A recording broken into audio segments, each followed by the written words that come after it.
নমস্কার, জয় মাতারা। আমি অ্যাস্ট্রো হিমাংশু, ভাগ্যের দুয়ার থেকে আপনাদেরকে জানাই আন্তরিক শুভেচ্ছা, ভালোবাসা। আমরা কি করে চিনতে পারবো একটা মানুষের গাল দেখে তার ভাগ্যটা কীরকম হবে, সেটাই আজ আমি আলোচনা করতে চলেছি।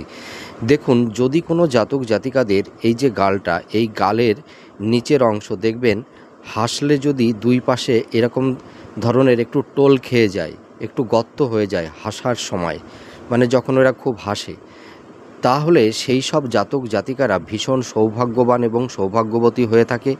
এরা জীবনে নাম যশ খ্যাতি অর্জন করে থাকে। এরা প্রচুর প্রপার্টি ধন সম্পদের মালিক হয়ে থাকে। এরা ভীষণ ভাগ্যবান এবং ভাগ্যবতী হয়ে থাকে। এরা মানে অনেক বড় ধরনের মানে খ্যাতি সম্পন্ন ব্যক্তি হয়ে থাকে।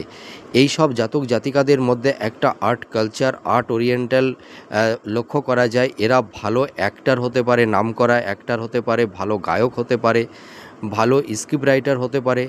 এরা মানে যে যে যে সেক্টরে এরা কাজ করে সেখানে এরা খুব উচ্চ পদে আসীন হয়, উচ্চ পদে এরা কর্মরত থাকে।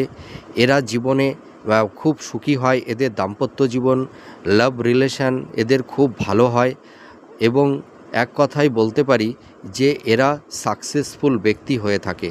আপনারা মিলিয়ে দেখুন এই প্রেডিকশানটি কতটা ম্যাচ করছে। নমস্কার, জয় মাতারা।